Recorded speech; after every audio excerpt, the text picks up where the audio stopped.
বন্ধুরা, আশা করি তোমরা সবাই ভালো আছো। আমিও ভালো আছি। গুড মর্নিং সবাইকে জানাই। দেখো আমাদের বাড়ির সামনে পুকুর, আর পুকুরে এখন মাছ মানে খেলা করছে। আর বকের যা উৎপাত হয়েছে, বক আর পানকড়ি, দেখো এদের অবস্থা।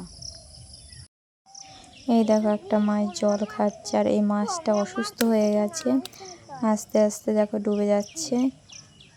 আর এই দেখো মাছ, পুকুরে সব মাছ খেলা করছে। আর এদিকে জল হয়েছে, অনেক জল হয়ে গেছে বৃষ্টিতে।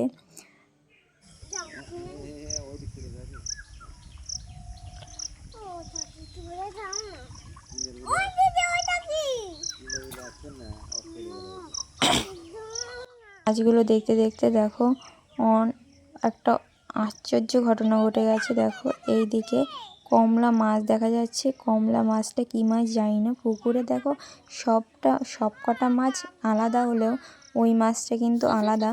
আর ওটা যে কী মাছ বলতে পারবো না। লাইফে ফার্স্ট টাইম দেখলাম পুকুরে।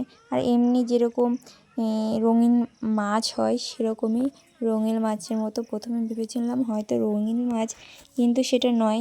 এটা পরে যে ধরেছিল মাছটা, সে বলেছিল এটা নাকি পেটলা মাছ। যাই হোক, এই মাছটা তো 3 মেয়ে নেওয়ার জন্য দাদুর কাছে বায়না করছে যে দাদু ধরে এনে দাও।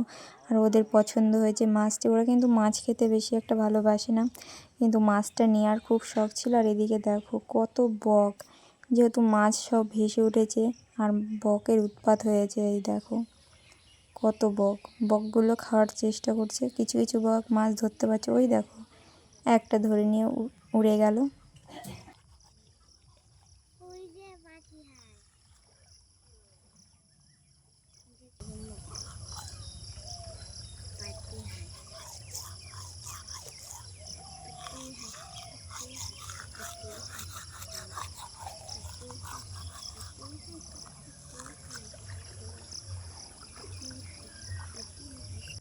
ঘুম থেকে উঠে এরকম দৃশ্য দেখতে কার না ভালো লাগে বলো।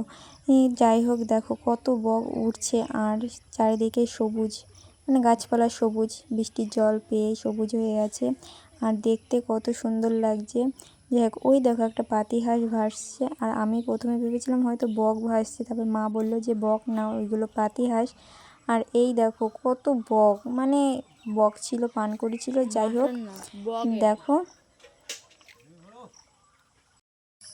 ভিডিওটা এই পর্যন্তই। ভালো লাগলে লাইক, কমেন্ট, শেয়ার করে দিও। দেখা হচ্ছে নেক্সট ভিডিওতে। সবাই ভালো থেকো, সুস্থ থেকো, টাটা।